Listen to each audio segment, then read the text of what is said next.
Unaweza kusema safari ya wekundu wa Msimbazi Simba ni kama imetamatika hivi. Hii ni mara baada ya kulazimishwa sare ya bao 2-2 na klabu Esperance de Tunis kwenye uwanja wa Benjamin Mkapa.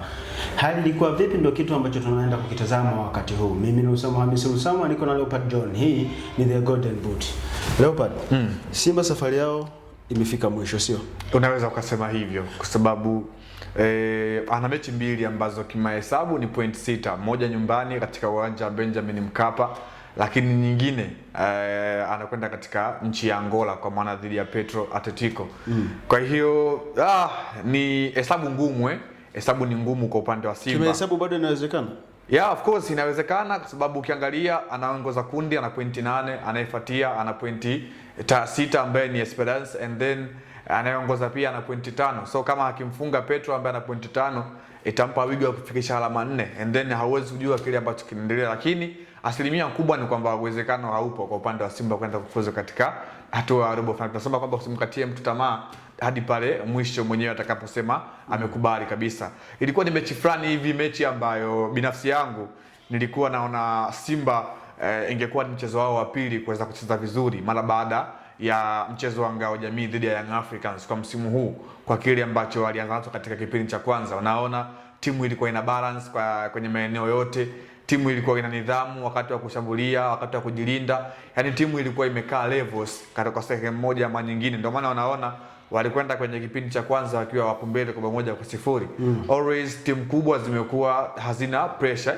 Esperance unaweza ukasifu katika engo moja ama nyingine. Tazama hata tumeona kwa mchezo wa jana Young Africans na National Al Ahly alikwenda break akiwa ameshaongoza kwa 1-0, lakini hakupanic, alitake easy and then akarejea. Ndicho ambacho amekifanya hii leo Esperance, kwa sababu ukiangalia kwa aina ya wachezaji mmoja Esperance wana quality players kushinda klabu ya Simba. Wanamzungumza mtu kama vile Yan Sase, hii leo alikuwa sehemu ya kikosi licha ya kutokuwa na watalii mkubwa kwenye lango la Simba, lakini kuna vitu ambavyo alikuwa anavifanya hasa katika bao la pili ambalo waliweza kusawazisha. Unaona ule mguso wake wa mwisho ambao ndio ulimpa pasi kwa maana mfungaji wa goli ambaye alikuwa ni Boali ambaye alipiga Kevin nzuri na kumshinda golikipa Jibila Kasari. Lakini by the way Simba wana kazi ya kufanya kwenye huu msimu. Imeonekana bado rhythm yao haijakaa sawa kwa sehemu moja ama nyingine, licha ya kwamba wamefanya sajili kubwa na nzuri kwenye dirisha dogo la usajili, tena zikishusha na mwalimu kwamba asilimia kubwa ndio amehusika, lakini bado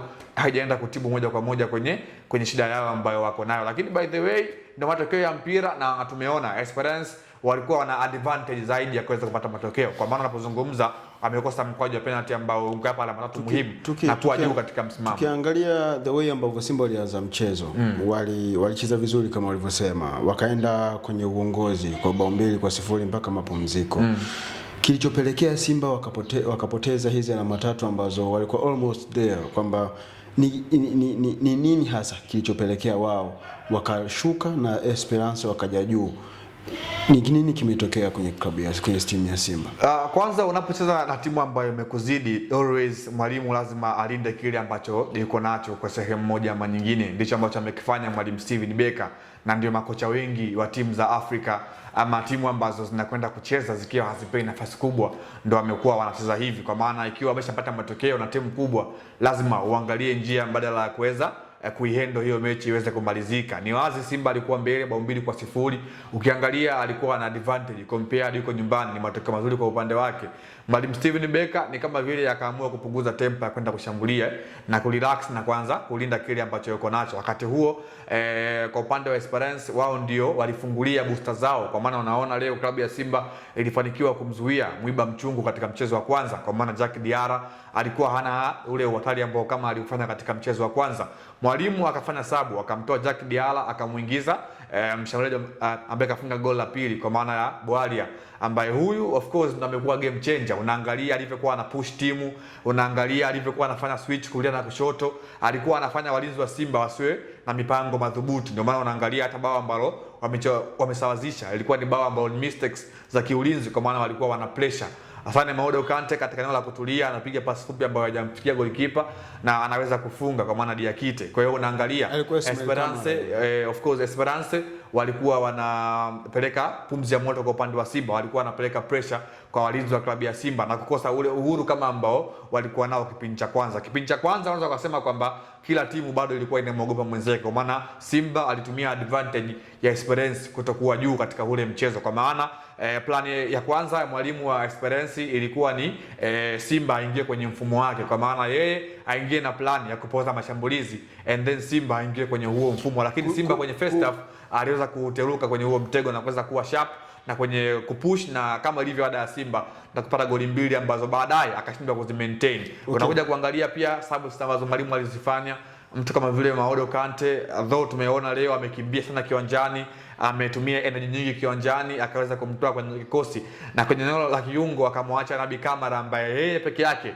ndiye aliyebakia kiwanjani, ambaye ndio kama kiungo wa ulinzi ambaye ni anauasilia. Wengine wote wanne ambao walikuwa juu walikuwa wanaasili ya kushambulia, kwa maana Chama, Morris Abraham, Anset Oura pamoja na Selemani Mwalimu ambaye alikuwa katika kama mshambuliaji wa mwisho. Kwa hiyo unaona Simba kwa sehemu moja kwenye aina ya uchezaji kubadilika, ndicho ambacho kilipelekea pia experience waweze kuchukua mchezo. Tuangalie kutoka kwa Wilson Nangu na Yusuf Kagoma. Haiwezi kuwa sababu iliyopelekea Simba kudondosha hizi alama ambazo walikuwa wamekaribia kuzipata. Of course ilikuwa ni pacha ambayo hajaizoea kwa muda mrefu, ama tumekuwa tumeikosa kwa muda mrefu, kwa maana pacha ya Kagoma pamoja na Maodo Kante, kwa maana Maodo Kante ametoka kutumikia kadi yake nyekundu ambayo alipata katika mchezo wa hatua ya makundi dhidi ya vijana wa Stade Malien akiwa ugenini. Hii leo amerejea kwenye kikosi na unaona kuna improvement ambayo imeingia hasa katika nidhamu ya kiulinzi. Unaona partnerships ambayo leo ameingia nayo ilikuwa inalipa. Ndio maana kipindi cha kwanza ulikuwa hauoni uimara wa viungo wa Esperance, kwa maana Hussein Tika kwa na Konate walikuwa hawaonekani kama ilivyokuwa katika mchezo wa kwanza, kwa maana waliweka ile balance na kuseto kwa sehemu moja ama nyingine. Lakini baadaye alipotoka Yusuf Kagoma, ambapo ilionekana kama vile sababu ya lazima, kwa maana kuna injuries ambayo aliipata Kagoma, pengine haikuwa kwenye mipango ya mwalimu, lakini mwalimu ilimlazimu kufanya vile. So ilikuwa ni tunasema ile ni ambacho kilikuwa hakikwepeki, kwa maana ilikuwa ni very necessary, kwa maana imeshatokea lazima ukabiliane nacho. Kwa hiyo naweza nikasema yes, kwa upande wa Kagoma imechangia, kwa sababu Nabi Kamara ubora wake upo katika tenki ambalo yuko nalo, kwa maana ana energy ya kutosha, anaweza kama maeneo mengi kwenye uwanja, lakini bado katika nidhamu ya kuzuia amekuwa hayupo vizuri. So unaona Esperance kipindi cha pili ndio muda ambao nao pia walikuwa very sharp, so Nabi Kamara akashindwa kwenda sambamba na mchezo ambavyo upo, bado alikuwa mzito, and then Esperance walikuwa wako very sharp. Kwa hiyo akawa anaachia mianya ambayo akina Yan Sase, wakina Yusuf Tika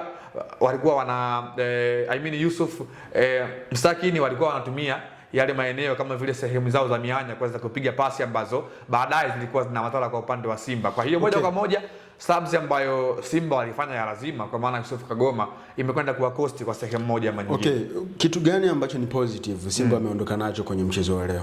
Of course mechi kubwa ni mechi kubwa tu always, na unapocheza na timu kubwa lazima urespect dakika ya kwanza mpaka dakika ya mwisho kwenye mchezo, kana kwamba lazima umheshimu mpinzani. Unaangalia mwalimu wa Esperance alivyokuwa nyuma 2-0, kulikuwa naona hali yake ambayo alikuwa ipo nayo, lakini bado alitulia na akaweza kuenda mchezo, na baadaye yeye ndo akawa anapewa nafasi kubwa kuweza kushinda. Lakini bado kwa players wa Simba hii leo nilikuwa nalia nao, kwa sababu mechi kama hizi lazima unamhitaji mchezaji aweze kujitoa zaidi. Unaangalia eneo la ulinzi ni kama vile partnership ya Rushaine Derack pamoja na Ismaila Toure bado haina combination nzuri, hawaelewani.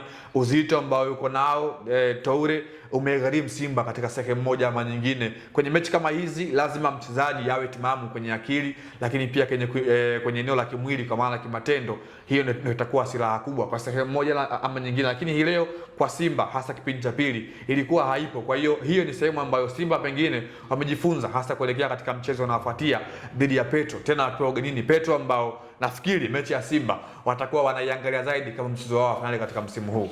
Simba Sports Club mchezo unaofuata wanaenda kucheza dhidi ya Petro Atletico de Luanda, mchezo ambao ni finali kwa Petro Atletico de Luanda. Wakipata matokeo ya ushindi wanakuwa wamejipalilia njia ya kuelekea hatua ya robo finali. Kitu gani Simba wataenda kukionyesha huko nchini Angola? Tujipe muda tusubiri tuone, kwa sababu wao safari yao imetapatika kwenye uwanja Benjamin Mkapa. Mimi ni Lusama Hamisi Lusama, nilikuwa na Leopard John. Hii ni The Golden Boot.